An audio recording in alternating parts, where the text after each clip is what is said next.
네, 오늘은 이사야 53장입니다.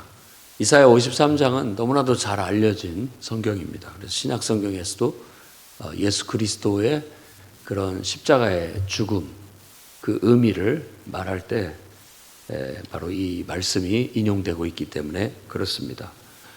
근데 이제 이사야서에서 말하고 있는 이 내용, 왜 이것이 예수 그리스도와 연결되는지 이것을 알려면 이사야서의 말씀을 알 필요가 있습니다.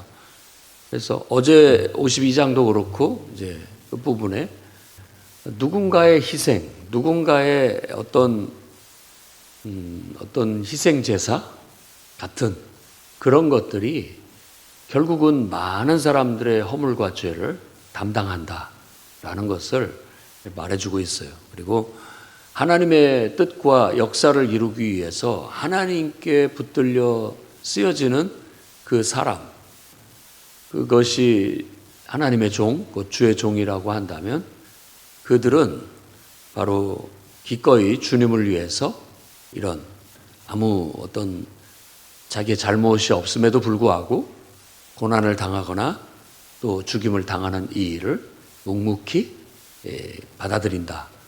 어떤 그런 의미를 강조하고 있어요. 그래서 그 묵묵히 주의 길을 걸어가는 그런 자신을 희생하는 어떤 주의 종의 모습을 아름답게 묘사하고 그를 존귀하게 바라보고 있는 그런 노래라고 할 수 있겠어요.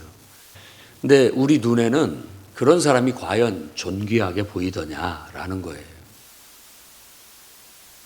그렇게 주님 앞에 쓰임 받는 그런 사람이 정말 너무 아름답다, 너무 귀하다 이렇게 볼 수 있는 눈이 있는가?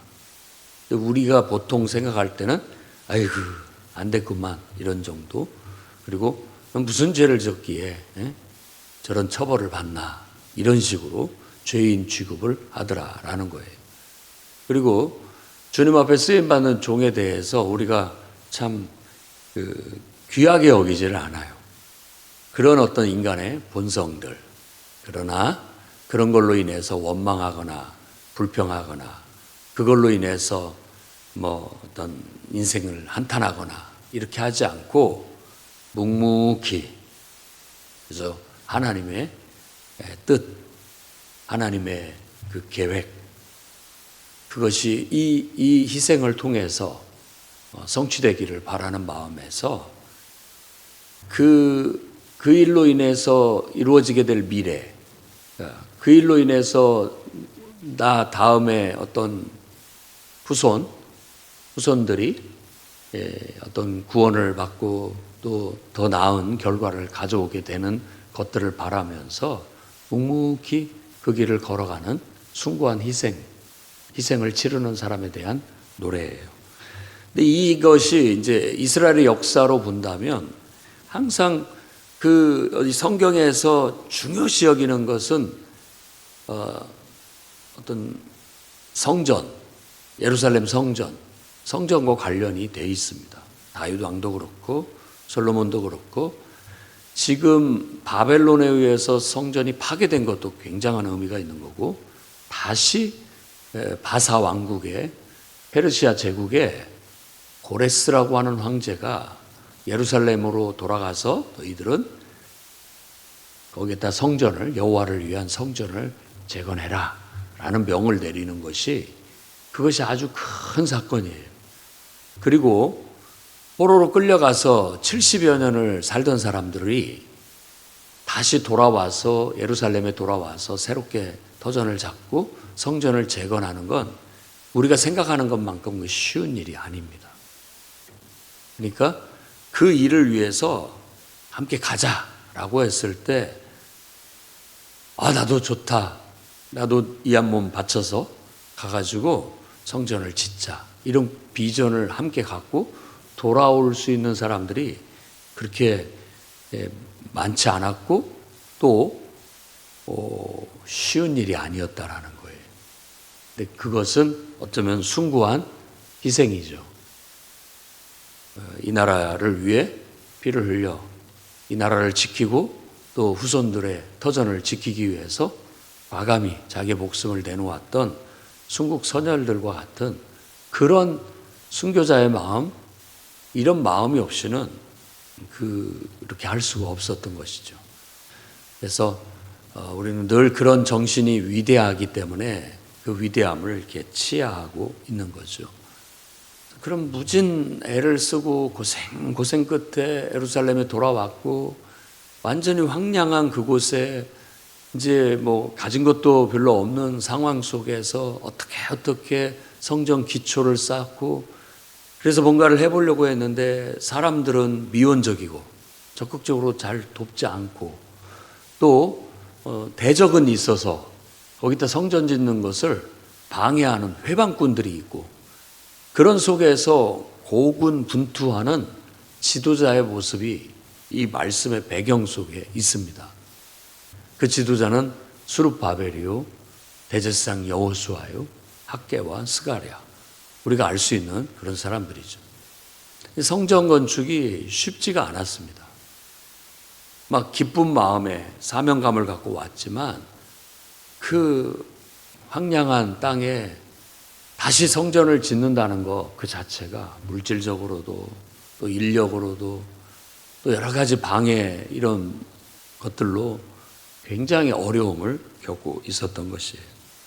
그런데 결국은 그 일이 가능케 한 것은 바로 이와 같이 정말 우리 보기에는 흠모할 만한 것도 없는 연약한 어디 내세울 만한 것도 없는 그런 보잘것없는 그런 어떤 사람의 희생과 헌신을 통해서 그 일은 이루어진다. 참 아이러니하죠. 우리가 볼 때는 할 만한 사람이 해야 될 것 같고 뭔가 가진 사람이 내놓아야 할 것 같고 또 뭐 힘 있는 사람들이 좀 나서줘야 될 것 같은데도 불구하고 그런 사람들보다도 오히려 힘 없고 또 보잘것 없고 가진 것 없는 그런 사람들에 의해서 사실은 성전이 지어지는 것입니다. 이런 말씀을 묵상하면서 우리에게 적용을 해본다면 현재 교회도 마찬가지입니다. 사도 바울도 고린도 교회에 편지를 쓸 때 그 말을 했어요. 뭐 우리를 바라봐라. 하나님은 세상에 가난한 사람들을 불러 부유한 사람들을 부끄럽게 하실 것이다. 세상에 어리석은 사람들을 불러다가 지혜롭다고 똑똑하지 않은 사람들을 부끄럽게 할 것이다. 우리 중에 부름받은 사람들 중에 그렇게 정말 풍채도 있고 고운 모양도 있고 내놓으라 할 만한 그런 사람이 드물다. 이런 식으로 말씀을 했던 것이죠. 하나님은 오히려 그런 사람들을 불러 하나님의 역사를 이룬다라는 그런 말씀을 주고 있는 거예요. 오늘날 교회도 어쩌면 바로 그렇습니다. 많이 가진 사람들이 교회를 짓고 교회를 이룰 것 같지만 그렇지 않습니다. 뭐 물론 그런 분들도 있지만 보편적으로는 정말 여기서 말씀에 연한 순 같고 또 땅에서 나온 뿌리 같아가지고 보잘것없는 볼품없는 고운 모양도 풍채도 없고 우리가 보기에 흠모할 만한 것이 없어요. 우러러 볼 만한 그런 것들이 없다고. 근데 그런 사람들이 사실 하나님이 함께 하셔서 그들과 함께 그들을 통해서 하나님의 위대한 역사를 이루어낸다라는 것을 이 53장에서 노래하고 있는 거예요. 그러니까 우리에게 질문하는 거예요. 누가 그가 하나님의 종이라고 믿었느냐? 정말 그 사람을 하나님의 종으로 우리가 인정했느냐? 이걸 질문합니다. 1절에. 그리고 여호와의 팔이 누구에게 나타났냐? 과연 누구를 통해서 하나님이 역사하셨느냐라는 말이죠. 누구를 통해서 하나님이 능력을 나타내시느냐라는 거예요. 그 답은 바로 여기에 있는 거예요. 이런 이름 없는 혹은 또 보잘것없는 연약한 그런 사람을 통해서 하나님이 능력을 나타낸다. 우리는 그걸 볼 수 있는 눈, 그걸 믿을 수 있는 눈을 가져야 된다라는 걸 말해주고 있는 것이죠. 그래서 참 어쩌면 존중받아야 되고 높임을 받아야 할 사람임에도 불구하고 오히려 사람들은 그 사람에게 얼굴을 돌리고 귀한 줄을 모른다라는 것이 어찌 보면 이 세상의 악한 풍토라고 볼 수 있겠어요. 그래서 주님께 쓰임받는 고난받는 종에 대한 세상의 평가는 부정적이더라라는 걸 말해주고 있고, 그러나 알고 보면 그는 정말 진국이고 그런 사람이 세상에 있어야 된다. 이런 사람 때문에 세상이 살만한 세상이 되는 거고, 그런 사람 때문에 세상이 지금 올바른 길로 갈 수 있는 것이다 라고 말하고 있는 거예요. 그래서 사람들은 그가 징벌을 받아서 하나님께 맞아 고난을 당한다 라고 말하지만 전혀 아니다. 정반대다. 그가 찔림은 우리 허물 때문이다. 그가 상함은 우리 죄악 때문이다. 그가 징계를 받아서 우리가 평화를 누리는 것이고, 그가 채찍에 맞아서 우리가 나음을 받았다. 이 말씀은 너무나 유명해서 노래로도 불려지고 있고 신약 성경에서도 이 말씀이 인용되어지고 있죠. 우리가 볼 때 이 부모의 사랑은 여기에 비슷한 느낌이 있습니다. 부모의 어떤 대가를 바라지 않는 희생들. 그런데 그렇게 고생하고 뒷바라지하고 또 자녀들을 위해서 쏟아붓고 하는데 자녀들은 왜 엄마 그렇게 사냐고 이런 식으로 얘기하는 거죠. 무슨 못 모르는 어린 아이의 어떤 투정이에요. 투정이라고. 바로 부모의 그런 헌신과 희생 다 너를 위한 것이다 라는 걸 모르고 있는 것이죠. 어쩌면 알면서도 자기가 제대로 하지 못하는 그런 연약함 때문에 그렇게 말하는지도 모르겠습니다.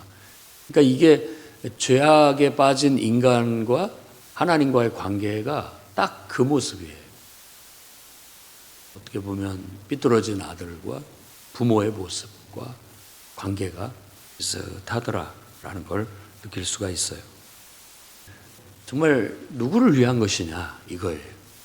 순전히 자기 자신을 위한 게 아니에요. 어떻게 보면 전적으로 정말 누군가를 위해 또 모두를 위해 자기를 희생하는 희생자다. 구약의 제사로 말하자면 희생양이다. 희생양이다. 그것이 드려져야 죄가 해결이 되기 때문에, 그걸로 인해서 문제가 해결되기 때문에 그렇게 그 길을 묵묵히 걸어가는 그런 가치, 우리는 그 주의 종의 희생, 고생, 수고의 가치를 알아야 된다라고 말하고 있는 겁니다. 그래서 그것이 은혜고 그것이 우리에게 베푼 정말 숭고한 사랑이었다라는 걸 깨달아야 되는 것이죠. 그래서 우리가 예수님의 십자가를 보면 딱 이 말씀 그대로예요. 주님이 가신 길은 딱 그대로입니다. 우리가 주의 길을 가야 된다. 우리는 마이웨이, 나는 내 길을 간다 라고 말하지만 내가 말하는 내 길은 주의 길이에요. 주의 길을 가는 그런 묵묵함, 또 어떻게 보면 충실함, 그것이 남들이 볼 때는 고집스러워 보이고 뭔가 좀 문제 있어 보이고 잘못됐다라고 볼지는 모르지만 우리는 이 길을 걸어가는 거예요. 왜? 이 길이 내가 가야 할 길이고 이 길이 주님이 내게 가라고 하신 길이기 때문에 그 길을 가는 것이죠. 그래서 내가 욕을 먹고 비난을 받고 때로는 인정받지 못하고 전혀 인정받지를 못하고 그리고 무시당하고 오히려 버림당하고 또 죽임을 당한다 할지라도 우리가 그 길을 가는 것이 결국은 하나님의 뜻을 이루는 것이고 나아가 많은 사람에게 유익을 주는, 어떻게 보면 구원을 주고 그들을 바른 길로 인도할 수 있는 길이기 때문에 주의 종의 마음을 가진 사람들은 묵묵히 그 길을 간다라는 것을 7절에서 9절 이렇게 얘기하고 있습니다. 모든 사람들은 다 어린 양 같아요. 양 같다라는 말은 여기서의 표현은 좀 우매하다, 어리석다 이런 뜻이에요. 그래서 자기가 어디로 가야 할지를 모르고 엉뚱한 길로, 그릇된 길로 막 갑니다. 그냥 앞뒤 분간 못하고 막 가는 거예요. 근데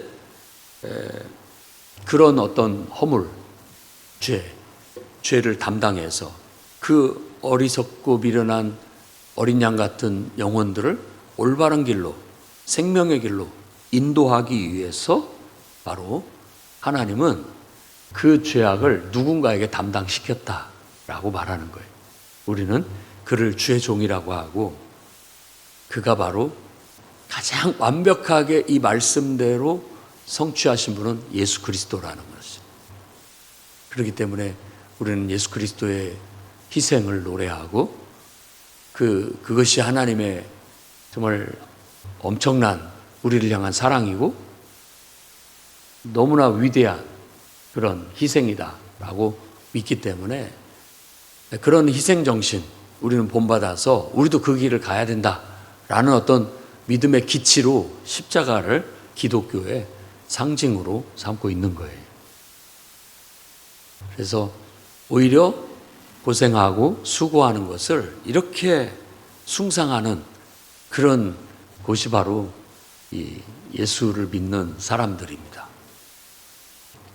누구도 알아주지 않는 희생을, 누구도 좋게 보지 않고 아이고 이렇게 무시하고 얼굴을 돌리고 또 귀하게 여기지 못하는 그런 것들을 우리는 귀하다고 합니다.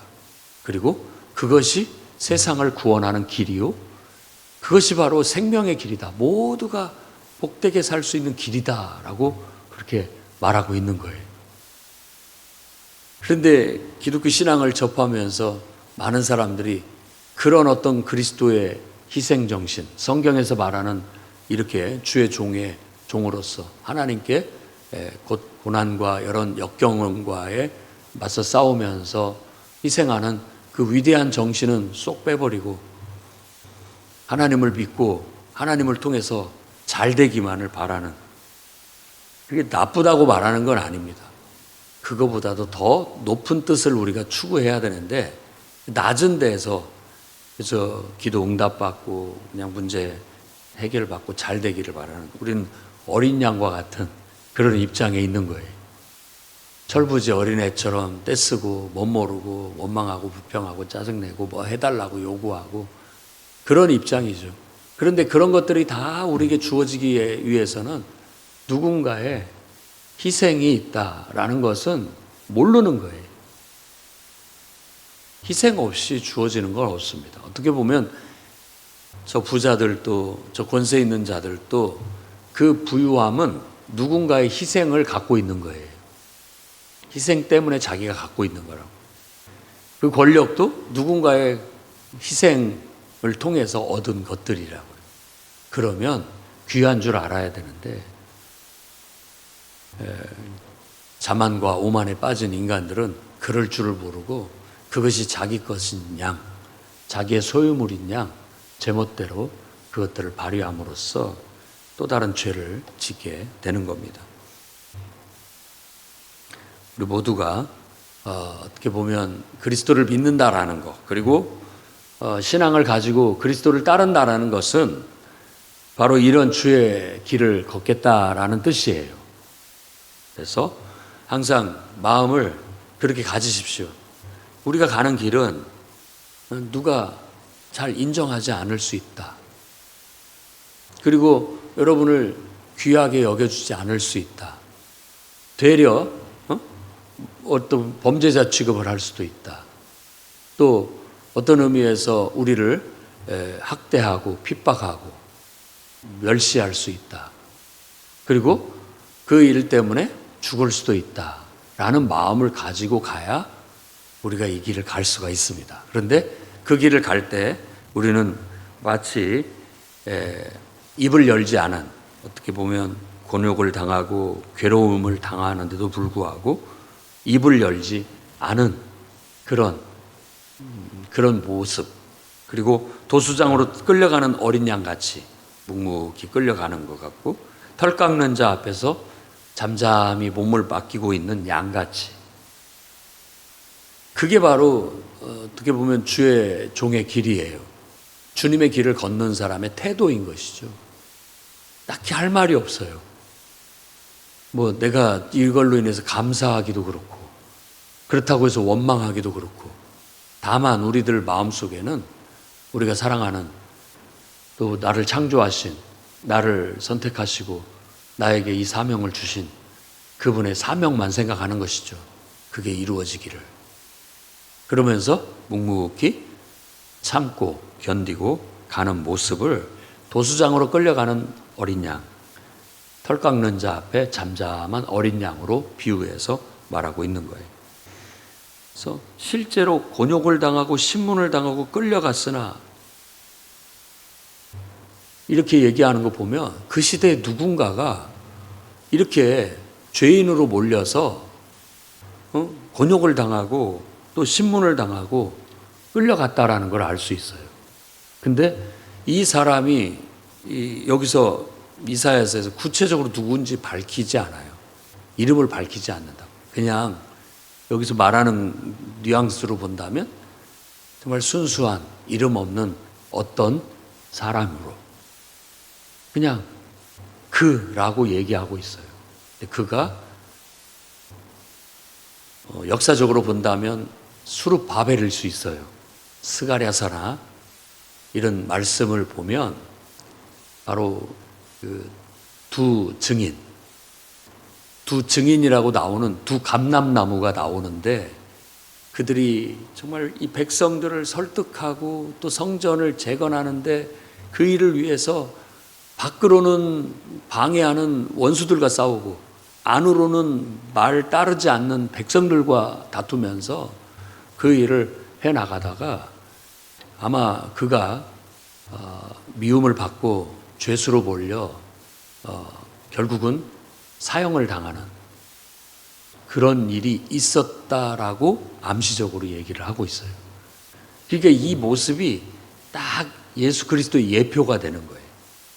그러면서 그를 높일 수는 없으니까, 예수 그리스도 외에 사람을 높일 수는 없으니까 그냥 그라고 말하면서 그 사람만이 아니라 그와 같이 정말 하나님의 뜻을 이루기 위해서 어떤 자신을 희생한 사람들은 수룹바벨 한 사람만이 아니기 때문에 그런 모든 사람을 다 통칭해서 지금 고난받는 주의 길을 가는 주님의 종에 대한 보편적인 얘기를 하고 있고, 그들이 얼마나 아름답고 존귀한가를 말해주고 있는 거예요. 아무도 모르는 그들의 희생을 높이고 있고, 모든 사람들이 무시하고 있고 멸시하고 있는 그 희생과 헌신을 지금 높이 치하하고 있는 거예요. 결국 하나님은 그걸 아시기 때문에 그의 죽음 후에 하나님은 그에게 복을 주신다라고 말하고 있습니다. 그가 죽은 이유는 뭐 강포를 행하거나 거짓을 행한 것 때문이 아니에요. 그런데도 불구하고 그가 죽어서 그의 무덤은 악인들과 함께 있었다라는 것은 악인으로 낙인이 찍혀 죽었다라는 것을 말하는 거예요. 그러나 하나님은 그가 죽은 후에 부자와 함께 있게 하셨다라고 말하는 것은 그를 다시 존귀히 높이셨다라는 말을 하고 있는 거예요. 그러니까 예수 그리스도의 죽음은 죄인으로 죽은 거예요. 낙인이 찍혀서. 그러나 그의 부활은 바로 그야말로 그분은 하나님의 아들이다라고 존귀함을 얻게 되는 것이죠. 그리고 난 다음에 의미심장하게 말하는 내용들은 그 후에 그의 그 후손들이, 이 씨라고 얘기를 했는데 그 후손이라는 뜻입니다. 그가 씨를 보게 되며 그 날은 길 것이다 라고 10절에 하반절에 얘기하고 있는데, 결국은 그를 통해서 그가 죽었지만 살아나서 그를 통하여 많은 사람들이 또 일어나게 될 것이다라는 걸 말해주고 있는 거예요. 그러니까 구원받은 사람들, 하나님의 자녀들, 하나님의 백성들이 더 많아지게 될 거라는 거죠. 그래서 예수 그리스도를 통해서 정말 온 세상에 복음이 전해져 하나님의 자녀들이 지금 많아졌잖아요. 바로 그러한 예언이라고 말할 수 있어요. 그래서 하나님은 그를 통해서 기뻐하시는 뜻을 성취하신다라고 말하고 있어요. 그래서 주의 종, 위대한 삶은, 가장 복된 삶은 하나님께 쓰여져서 하나님의 뜻을 성취하는 삶입니다. 우리가 말하는 성공은 바로 그거예요. 돈을 많이 벌고 높은 자리에 올라가는 것도 성공일 수 있겠지만, 그것을 통해서 우리가 하나님의 뜻을 성취하는 것이라면 진정한 성공이 되겠죠. 그러나 하나님의 뜻을 성취함이 없이 그저 내 뜻을 이루기 위한 욕망에 사로잡혀 사는 것이라면 그건 진정한 성공이라고 말할 수 없을 것입니다. 그래서 우리도 이 말씀이 우리의 삶이 되어야 되겠어요. 예수 그리스도는 바로 이 말씀에 그대로 삶이 되는 삶을 사셨습니다. 그래서 자기 영혼 하나를 버림으로 인해서 많은 사람을 사망에서 생명으로 이르게 했고, 또 그들의 모든 죄악을 담당했다라는 것. 이게 참 어려운 일이에요. 여러분 지금 고생하고 있고 힘들고 어려워하고 있잖아요. 무거운 짐을 지고 있는 것, 누군가의 죄를 담당하는 숭고한 일입니다. 원망하고 짜증내고 탓하지 말고, 주님이 이걸 나한테 담당시켰나 보다 라고 믿고 묵묵히 한번 걸어가 보십시오.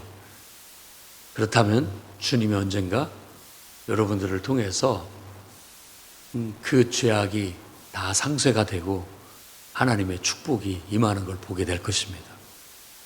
그러니까 여러분들은 복덩이에요. 그리고 누군가의 복의 통로이기도 합니다. 예수 그리스도가 우리에게는 복된 소식인 것처럼 여러분들은 누군가의 복된 소식이 될 수 있는 거예요. 근데 감히 여러분들을 그런 고생과 수고와 희생의 길로, 저도 야곱처럼 그 요셉의 두 아들을 축복 기도할 때 고생하지 않기를 바랬던 것처럼, 자녀들이 고생하지 않기를 바랬던 것처럼 저도 바라지는 않습니다. 그러나 그것이 주의 길이라면 어떻게 그걸 막겠습니까? 오히려 이 정말 이름 없이 빛도 없이 숭고하게 그 길을 묵묵히 가주는 것이, 저도 눈물이 나지만 저게 정말 진정한 참신앙이다, 우러러 볼 수 있는, 뒤에서 적극적으로 기도해주고 지지해주고 함께 울어줄 수 있는 그런 사람은 됩니다. 그래서 그런 마음으로 감히 여러분에게도 그런 길을 가자라고 말씀을 드리는 거예요. 저도 앞장서서 그 길을 가고 여러분들도 그 길을 따라가면서 결국은 우리가 세상에 빛이 되는 것이고 세상에 복이 되는 거예요. 우리가 복의 통로가 되는 거예요. 그러니까 우리가 감당해야 할 수고와 어려움, 그 무거운 짐을 기쁨으로 감당할 수 있는 그런 주의 종들이 다 되시기를 주의 이름으로 축원합니다. 기도하겠습니다. 거룩하신 주님, 우리가 이렇게 은혜와 축복을 누리는 것은 바로 누군가의 희생과 헌신, 특히 예수 그리스도의 죽음과 부활이 있었기 때문임을 잘 알고 있습니다. 그 은혜와 사랑 위에, 주님의 희생과 눈물 위에 내가 세워져 있다는 걸 잊지 않고 겸손히 우리도 그 길을 따르게 해 주옵소서. 내가 지금 이런 사람이 돼 있기까지 하나님의 은혜가 없이 될 수 없었음을 잘 알고 있습니다.